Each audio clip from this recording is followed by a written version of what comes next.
नमस्कार दोस्तों। Toppers front education में एक बार फिर से आप सभी का बहुत बहुत बहुत बहुत स्वागत है।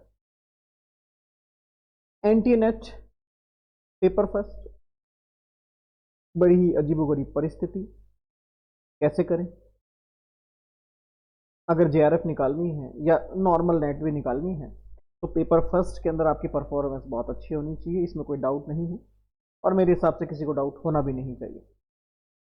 लेकिन समस्या क्या आती है, पेपर फर्स्ट के अंदर हम वो या फिर उस लेवल का हम अपना परफॉर्मेंस नहीं दे पाते हैं या उस स्तर की हम तैयारी नहीं कर पाते हैं कि जिसके माध्यम से हम ये कह सकें कि यार ये एग्ज़ाम अब कोई दिक्कत नहीं है, ये मैं पास कर जाऊंगा। इसके पीछे एक कारण जानने की कोशिश कीजिए आप। वो विद्यार्थी जो आर्ट्स के बैकग्राउंड से हैं वो थोड़ा सा अपने माइंड में ये एक विचार लेकर आ जाते हैं कि इसमें तो गणित और रीजनिंग आती है जो कहीं ना कहीं हम फेस नहीं कर सकते। और इस डर के कारण ही बहुत सारे बच्चों का, लगभग मैं कितने बच्चों से मेरी चर्चाएं हुई है, कितने बच्चों से मैं इंटरेक्ट हुआ हूँ, गणित और रीजनिंग को लेकर के बच्चों की मानसिकता ऐसी हो जाती है कि वो पेपर फर्स्ट को बहुत ज़्यादा टफ मानने लग जाते हैं। मैं आपको सीधी सी गणित समझा रहा हूँ इतने टाइम से। 15 तारीख से हमारा एक डेडिकेटेडली बैच भी शुरू होने वाला है पेपर फर्स्ट का, जिसमें आपको वो सारी टिप्स सिखाऊंगा, वो सारी ट्रिक्स सिखाऊंगा कि मैथ्स और रीजनिंग आपके लिए कोई महत्वपूर्ण नहीं है, उसे आप साइड में कर दीजिए। मैं कह रहा हूँ आप मैथ्स और रीजनिंग पढ़िए ही मत, फिर भी आपका पेपर फर्स्ट क्लियर हो सकता है। मैं आपको वो तरीके सिखाऊंगा। आप मत पढ़िए मैथ्स को, मत पढ़िए रीजनिंग को, मत याद कीजिए उनके सूत्र, मत याद कीजिए उनके प्रश्न कैसे मुझे सॉल्व करने हैं, मत कीजिए कुछ भी। फिर भी आपका पेपर फर्स्ट पास हो सकता है। जो विद्यार्थी केवल नेट की तैयारी कर रहे हैं उनके लिए रामबाण है। आप इस तरीके से पढ़िए। देखिए, मेहनत सभी कर रहे हैं, मैं ये नहीं कह रहा कि जिसका सिलेक्शन नहीं हुआ मेहनत वो नहीं कर रहा, लेकिन अब वो समय आ गया है जब आप ये तय करें, ये चेक करें कि आखिर मुझे और किस तरीके से, नए तरीके से मेहनत करनी है। केवल आपको आपकी मेहनत का तरीका बदलना है। मेहनत तो आप कर ही रहे हैं। बहुत सारे विद्यार्थी हैं जो मैं देखता हूँ 12-12, 13-13 घंटे पढ़ाई कर रहे हैं। बहुत सारे विद्यार्थी 1 घंटा भी नहीं पढ़ रहे हैं। तो सभी तरह के विद्यार्थी हैं, लेकिन फिर भी आप मेहनत कर रहे हैं। अब केवल अपना तरीका बदलिए, थोड़ा सा स्ट्रेटेजी बदलिए और आप देखेंगे परिणाम आपके पक्ष में आने लग जाएगा। 15 तारीख से, अगली 15 तारीख से हम एक नया बैच शुरू कर रहे हैं, क्योंकि इस महीने के जितने बैचेस थे सब फुल हो गए, तो अब 15 से पहले मैं कुछ नहीं कर सकता। तो 15 तारीख से नया बैच शुरू करेंगे हम।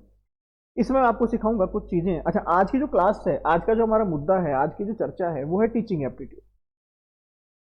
देखिए भैया, 2 यूनिट है आपकी, टीचिंग एप्टीट्यूड और रिसर्च एप्टीट्यूड। एक में मैंने हमेशा एक ही बात कही है, इस फंडे को इस तरीके से समझिए।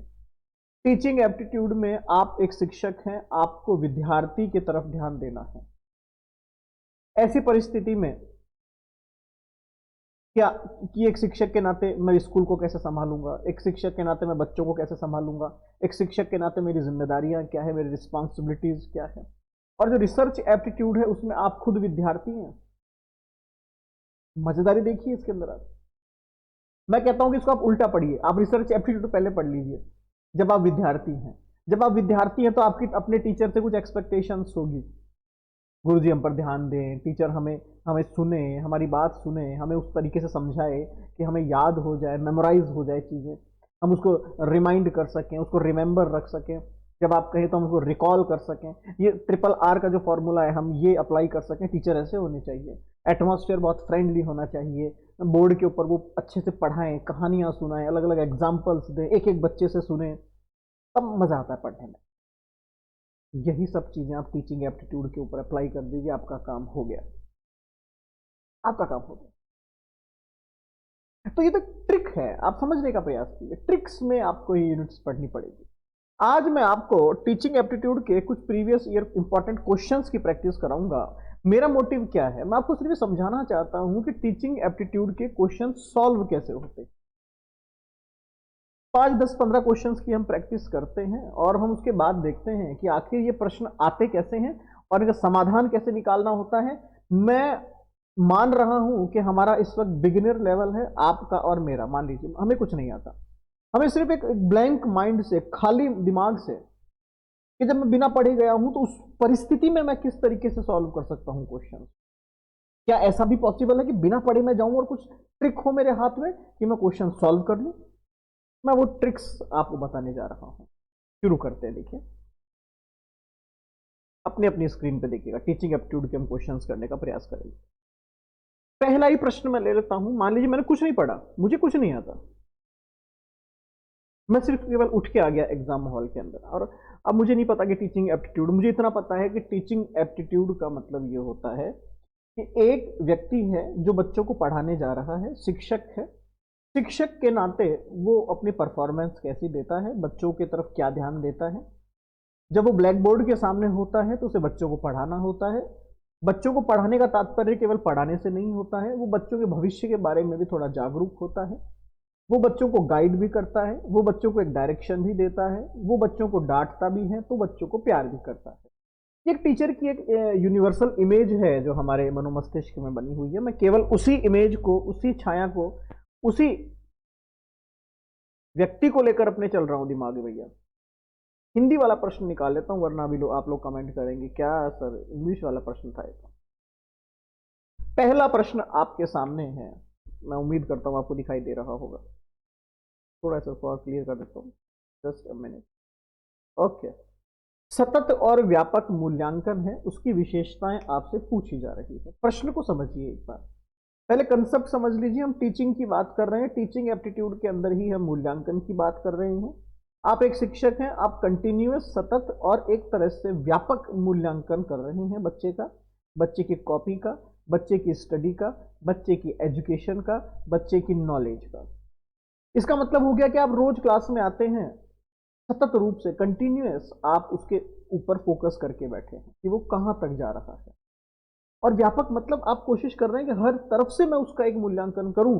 वो खेल कूद में कैसा है, वो पढ़ाई में कैसा है, वो लिखाई में कैसा है, वो घर पे कैसा है, वो बाहर कैसा है। इस तरीके से मैं ओवरऑल उसका एक जजमेंट करने का कोशिश कर रहा हूं। इसकी विशेषताएं क्या है, अगर मैं ऐसा करूंगा तो इसका फायदा क्या होगा।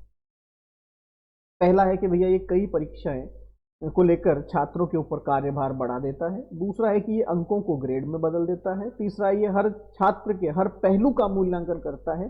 चौथा है, ये परीक्षा के भय को कम करने में भी मदद करता है। जवाब आप लोग सोच लीजिए, उसके बाद में इसका जवाब दूंगा, क्योंकि इस प्रश्न के दो पहलू हैं, ध्यान रखिएगा। एक तो मैंने आपसे जस्ट एमसीक्यू के अंदर नॉर्मल पूछ लिया कि भैया 4 ऑप्शन है, 4 में से सेलेक्ट एनी वन और आपका आंसर हो गया। एक इसका एक प्रारूप और है जिसके अंदर मैं आपको अलग अलग कोड दूंगा कि इन चारों में से कौन कौन से सही हैं, 1 2 2 3 3 4, 1 2 3 4, इस तरीके से। तो दो तरह से मैंने आपसे ये प्रश्न पूछा है। पहला हो गया कि जिसके अंदर मैंने केवल आपको 4 क्वेश्चंस, 4 ऑप्शंस दे दिए। अब इसमें आपको चूज करना है बेस्ट, ये सबसे टफ तरीका होता है। 4 में से एक ही परफेक्ट ढूंढना है आपको, बस। दूसरा तरीका क्या है, जिसके अंदर आपको कोड्स दिए जाते हैं। कोड्स मतलब अलग अलग तरीके से आपसे प्रश्न के जो उत्तर हैं वो पूछे जाएंगे कि भैया इन चारों में से कौन सा सही है। अपनी स्क्रीन पर देखिए, आप शायद देख पा रहे होंगे, सेम वही क्वेश्चन है कि भैया अब बताइए इनमें से कौन सा सही है। What are the characteristics of continuous and comprehensive evaluation? It increases the workload on student by taking multiple tests. हमेशा एक ही रामबाण तरीका मैंने आपको बताया है, जो भी ऑप्शन नेगेटिव को लेके बैठा हो टीचिंग और रिसर्च एप्टीट्यूड में, उसको पहले ही हटा देना, वो गलत ऑप्शन है। ये कह रहा है कि इंक्रीज दी वर्कलोड, ये बच्चे के ऊपर कार्यभार और बढ़ा देगा। ऑब्वियसली बात है, गलत है। आप तो उसका मूल्यांकन कर रहे हैं, मूल्यांकन कार्यभार क्यों बढ़ाएगा, मूल्यांकन को तो कार्यभार कम करना चाहिए। अब तरीका चेक कीजिएगा। मैंने कहा कि भैया ए वाला जो ऑप्शन है वो तो अपने आप में गलत हो गया, ए वाला ऑप्शन तो अपने आप में गलत हो गया। इसका मतलब क्या हुआ, आपके इन ऑप्शंस में से जहां जहां ए आ रहा है तो उन ऑप्शंस को हटा दीजिए, वो ऑप्शन गलत है। उदाहरण के तौर पर ऑप्शन ए गलत, क्योंकि इसमें ए आ रहा है। ऑप्शन 3 गलत, क्योंकि इसमें भी ए आ रहा है। अब लड़ाई बची ऑप्शन 2 और ऑप्शन 4 की, क्योंकि इन दोनों में ए नहीं आ रहा है। फिर से ऑप्शंस चेक कीजिए, क्योंकि देखिए मैं मान के चल रहा हूं मैं पढ़ के नहीं आया हूं भैया, ठीक है, नॉर्मल हम विद्यार्थी हैं। It replace marks with grades, बिल्कुल सही बात है। मार्क्स और ग्रेड्स में फर्क क्या है, देखिए मार्क्स 10 में से 9 नंबर, 10 में से 8 नंबर। ग्रेड नंबर्स में बात नहीं करता। ग्रेड एक पूरी श्रेणी बना लेता है कि साहब 50 से लेकर 70, 70 से लेकर 90, 90 से लेकर 100। अब अगर किसी विद्यार्थी के 55 भी आ रहे हैं तो वो 50 से 70 वाली कैटेगरी में आ गया तो उसका हौसला थोड़ा सा बढ़ जाता है, उसका एक मोराल जो है, उसकी जो एक मैं कहूँ मोटिवेशन जो है वो बढ़ जाता है। सी देखिए, it evaluate every aspect of the student. ये पूरे आपके चारों ऑप्शंस में से एक सबसे बेस्ट ऑप्शन है कि ये बच्चे का हर एंगल से, हर तरीके से उसका चेकअप करता है, तो ये तो एकदम सही है। तो अगर सी सही है तो जिस ऑप्शन में सी ढूंढिए, इन दोनों में से किसी एक ऑप्शन में सी है, ये चौथे में सी है, काम खत्म। मैंने डी ऑप्शन पढ़ा ही नहीं, वो सही है अपने आप में। अब बताइए मुझे क्या तकलीफ हुई आपको इसमें। आंसर है आपका 4। तरीका सीधा सा है भैया, आपको अलग अलग ट्रिक लगानी पड़ेगी, अलग अलग तरीके यूज करने पड़ेंगे। अब वो टाइम गया, अब वो जमाना गया कि आप बहुत सारी स्टडी करें बस, ऐसा नहीं है। आगे देखते हैं। क्लियर है फंडा? ये वो तरीका है जिसके माध्यम से जरूरी नहीं है कि आप चारों ऑप्शंस को चेक करें। और मैं कह रहा हूं कि अगर ऐसा आ गया कि इसमें से कौन से बेस्ट आंसर्स हैं, कोड को चूज कीजिए। कोड वाले क्वेश्चन सॉल्व करना सबसे आसान होता है, डायरेक्ट वाले क्वेश्चन सॉल्व करना सबसे टिपिकल होता है।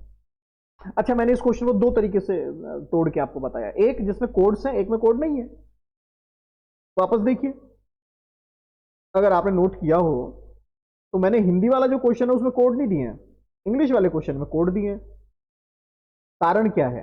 कारण ये कि मान लीजिए अगर उसने आपको कोड्स नहीं दिए और डायरेक्ट आपसे पूछ लिया कि भैया इसका आंसर बताइए क्या है, तो आपको इसमें अब चेक करना होगा कि साहब ये ग्रेड में बदल देता है, हर पहलू का मूल्यांकन करता है, या उसके भय को कम करता है।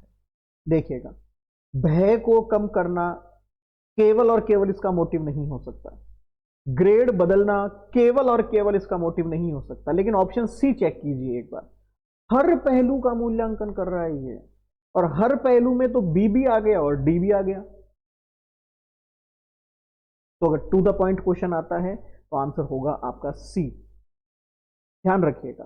लेकिन टू द पॉइंट अगर नहीं आता है, कोड्स में आता है, तो आंसर होगा डी, बी सी डी, जिसमें तीनों होंगे। Got it? तो इसलिए दो तरीके से मैं आपको बता रहा हूं, एक में मैंने कोड्स दिए हैं, एक में नहीं दिए हैं। सेकंड, निम्न में से कौन सी विशेषताएं एक शिक्षक की महान शक्तियों को दर्शाती है? ए है संस्थागत प्रबंधन के अंदर पूर्णकालिक सक्रिय भागीदारी रखता है, वो मैनेजमेंट के अंदर वो कंप्लीटली वहां डेडिकेटेडली काम करता है। दूसरा, वो एक एग्जाम्पल सेट कर देता है कि मैं इतना बेस्ट हूं कि लोग मेरा एग्जाम्पल दें। थर्ड, वो जो भी एक मान्यताएं बनी हुई है पुरानी, वो उसको चेक करता है। और चौथा, कि वो अपनी गलतियों को स्वीकार करता है। ये तो क्वेश्चन हो गया आपका to the point, straight forward, एक को चूज करना है। दूसरा इसका जो क्वेश्चन है वो है आपका जिसमें कोड्स भी होंगे शायद। Which of the following attributes denote great strength of a teacher? Full time active, involvement in the institutional management, setting example, willingness to put assumption to the test, and acknowledging mistakes। जब इन mistakes को भी वो check करे, स्वीकार करे। अब आइए, सबसे पहला काम वही करना है, इसमें से गलत गलत गलत क्या है वो चेक कीजिए। टीचर की स्ट्रेंथ आप कैसे चेक करते हैं? तो भैया इसमें अब कई लोग क्या गलती करते हैं आपको पता है? जैसे मैं एक एग्जांपल दूं छोटा सा आपको। हालांकि ये इंसिडेंट बहुत सारे लोगों के साथ हुआ भी होगा जो टीचर हैं या ऐसा टीचिंग में काम करते हैं, प्राइवेट करते हो भले, उससे कोई दिक्कत नहीं है।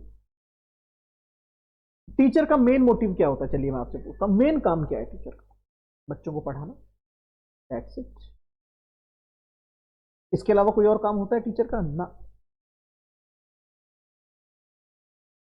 एक बार बहुत पहले की बात है, एक इंस्टीट्यूट के अंदर मैं था, जब मैं मेरी बात बता रहा हूं आपको, तो वहां मुझे काम दिया गया कि आप जाइए और मार्केट के अंदर जाके एडमिशन्स लेके आइए, इंस्टीट्यूट के लिए एडमिशन्स भी लाइए। तब मैंने उन्हें कहा कि भाई साहब मैं आपका मार्केटिंग बॉय नहीं हूँ, आई एम ए टीचर। तो उन्होंने कहा उससे क्या होता है, टीचर का काम तो, टीचर को तो सारे काम करने पड़ते हैं। मैंने कहा साहब वो टीचर दूसरे होते हुए जो सारे काम करता है। मैं, और मैं वहां से रिजाइन देके उसी वक्त आ गया। टीचर का काम नहीं है। तो check option 1, full time active involvement in the institutional management. देखने में बड़ा अच्छा लग रहा है ऑप्शन ये, कि यार ये ऑप्शन तो सही होगा, टीचर का तो काम ही है मैनेजमेंट का हिस्सा ना। अगर मैं इसको पढ़ता हूं full time active involvement in the classroom with students, वहां ठीक है, परफेक्ट है। But institutional management, management section, management वाले ब्लॉक चेक करेंगे, मैनेजमेंट वाले लोग संभालेंगे, मेरा काम teaching, teaching and teaching best. तो ऑप्शन ए हो गया गलत, क्योंकि बी ठीक है, आपको उदाहरण सेट करना होगा कि देखिए टीचर तो ऐसे होते हैं।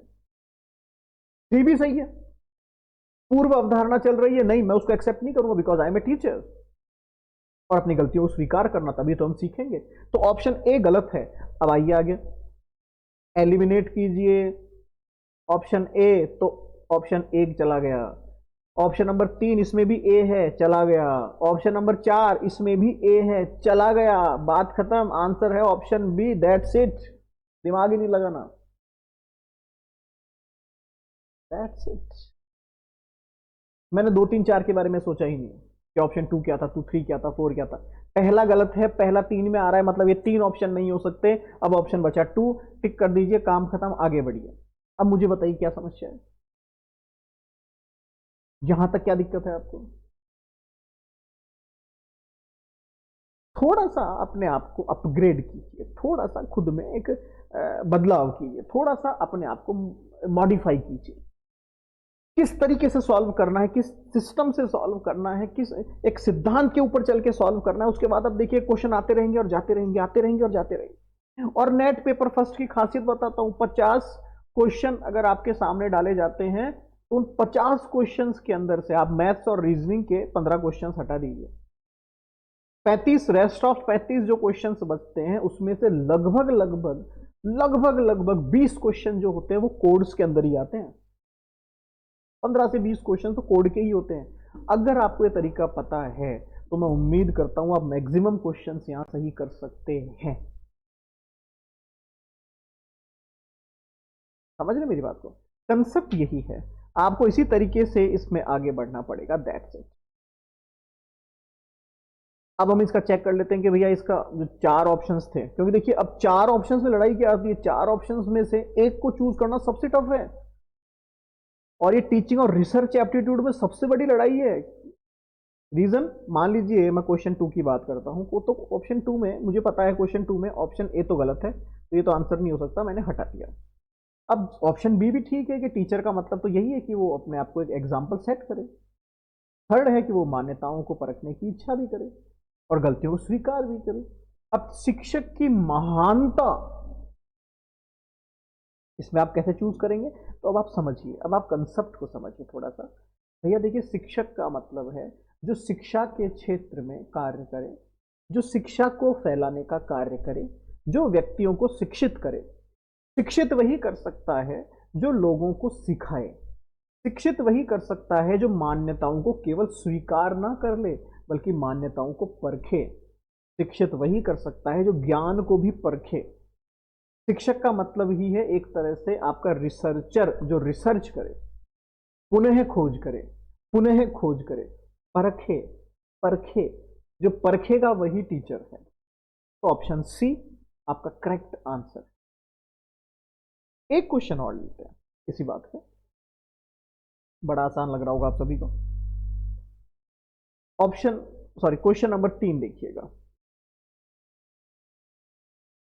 ऑब्जेक्टिव क्वेश्चंस जब आप देखते हैं, बहुविकल्पीय प्रकार के जो प्रश्न होते हैं, जहां पर अलग अलग तरह के आपके, जिसको हम कहते हैं ना MCQs, multiple choice questions, ABCD वाले, तो उन प्रश्नों के संदर्भ में निम्नलिखित में से कौन सा कथन सत्य है, ये आपको चेक करना है। मैं इसको अलग तरीके से पढ़ता हूं, आप असत्य चेक कीजिए और उसको हटाते चलिए, सत्य तक अपने आप पहुंच जाएंगे। पहला, ये सत्य और असत्य प्रकार के प्रश्नों से अधिक वस्तुनिष्ठ होते हैं। भाई एक क्वेश्चन हो गया सत्य और असत्य वाला, क्या ये सही है या ये गलत है, बस। इसमें 4 ऑप्शंस होते हैं, तो ये कह रहा है कि उनसे ज्यादा वस्तुनिष्ठ होते हैं। सेकंड कह रहा है कि ये निबंध प्रकार के प्रश्नों से थोड़े कम वस्तुनिष्ठ होते हैं। थर्ड कह रहा है कि ये लघु उत्तरीय प्रश्नों से अधिक विषय परक होते हैं। जो बड़े प्रश्न आते हैं जहां पर आपको, जिसको आप कहते हैं ना सब्जेक्टिव क्वेश्चंस हैं, भैया लिखना पड़ेगा इसमें तो, ठीक है, उससे ज्यादा सब्जेक्ट से जुड़े हुए रहते हैं ये ऐसा कह रहा है। फिर ये कह रहा है चौथा कि ये सत्य असत्य प्रकार के प्रश्नों से अधिक विषय परक होते हैं, ज्यादा ही नॉलेज रखते हैं सत्य और असत्य से।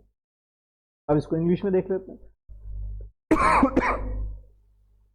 Question number 3, which one of the following statement is correct in the context of MCQ type questions? They are more objective than true false type questions. They are less objective than essay type questions. They are more subjective than short answer type questions. And they are more subjective than true false type questions. अब मैं आपको थोड़ा सा समय देता हूं, एक बार आप समय लीजिए और इसका आंसर ढूंढिए। लगाया दिमाग आपने? दिमाग लगाकर आप कहां पर पहुंचे? अब भैया देखिए, सीधी सी बात है, थोड़ा कंसेप्ट समझिए। क्योंकि ये ऑब्जेक्टिव के अंदर अब एक कोड्स वाला क्वेश्चन नहीं है, इसलिए दिक्कत करेगा। इसको थोड़ा परखने का कोशिश की। एमसीक्यूज है, जैसा ये थर्ड नंबर क्वेश्चन अपने आप में एक एमसीक्यू है। पहला ऑप्शन कह रहा है ट्रू और फॉल्स। ट्रू और फॉल्स के अंदर केवल दो ही ऑब्जेक्टिव्स आते हैं, या तो वो ट्रू है या वो फॉल्स है। क्लियर है बात? लेकिन दूसरे के अंदर जो है आपका एमसीक्यू, उसमें 4 ऑब्जेक्ट्स होते हैं, उसमें 2 होते हैं। तो ऑब्वियसली बात है, पहला स्टेटमेंट अपने आप में सही है कि यार ये they are more objective than true and false question. तो आप इसको सेफ रखिए, ये सही हो सकता है। अभी हम सही पर नहीं जा रहे हैं, हम पहले चेक करें और क्या पता और सही हो। They are less objective than ऐसे टाइप क्वेश्चन। ऐसे टाइप क्वेश्चन पहली बात तो ऑब्जेक्टिव होते ही नहीं है, वो ऑब्जेक्टिव थोड़ी है, वो तो बेचारे ऑब्जेक्टिव टाइप क्वेश्चन थोड़ी, वो तो ऐसे टाइप है। तो ये गलत है, हटा दीजिए। तीसरा देखिए, दे आर मोर सब्जेक्टिव। ये सब्जेक्टिव थोड़ी है, ये तो एमसीक्यूज है। एमसीक्यूज को आप सब्जेक्टिव कह रहे हैं, ये अपने आप में विरोधाभासी है, हटा दीजिए। चौथा, they are more subjective. Again ये सब्जेक्टिव नहीं हो सकते, ये तो ऑब्जेक्टिव है। हाँ, या अगर मैं ऑब्जेक्टिव वर्ड डालता तो एक विषम परिस्थिति खड़ी हो जाती, लेकिन दोनों या तीनों ऑप्शंस जो हैं अपने आप में गलत हैं। एक जहां वो ऐसे को ऑब्जेक्टिव बता रहा है, दूसरा जहां वो इसको सब्जेक्टिव बता रहा है, तो ये गलत है। तो इसका मतलब आपका आंसर 1 नंबर जो है वो हो गया सही। बात क्लियर है? क्वेश्चन टिपिकल नहीं होते हैं। अच्छा, नेट में मैंने जो ऑब्जर्व किया, बच्चे गलती कहां करते हैं। क्वेश्चन आपसे पूछ रहा है कि निम्न में से कौन सा कथन सत्य है, निम्न में से कौन सा कथन असत्य है। ये सत्य और असत्य में बड़ी कंफ्यूजन हो जाती है। ढूंढना मुझे सत्य को है, मैं असत्य को ढूंढ के ले आता हूं, असत्य को ढूंढना है, सत्य को ढूंढ के ले आता हूं। अरे भैया, ऐसा क्यों करते हैं आप लोग? आप तो अब आपके पास तो ऑनलाइन सिस्टम होता है, ऑनलाइन आपका पेपर होता है। ऑनलाइन पेपर में तो बहुत ही ज्यादा सुविधाएं हैं। जिस क्वेश्चन में कंफ्यूजन हो उसके अंदर आप कंफ्यूजन वाला ऑप्शंस डाल दीजिए कि भैया इसको हम बाद में चेक करेंगे। तो जब आप एग्जाम खत्म करने वाले होंगे तो आप चेक कर सकते हैं कौन कौन सा क्वेश्चन मैंने डाउट में डाला था, फिर से आप उसको चेक कर लीजिए आके। नेगेटिव मार्किंग तो है नहीं, फिर समस्या कहाँ है? तो भैया नए तरीके से चीज़ों को सीखिए। अगली क्लास में मैं आपको कुछ रिसर्च एप्टीट्यूड के क्वेश्चन सिखाऊंगा, फिर हम उससे अगली क्लास में कुछ और सीखेंगे, और इसी तरह सीखते रहेंगे, इसी तरह आगे बढ़ते रहेंगे। बहुत बहुत धन्यवाद आपका।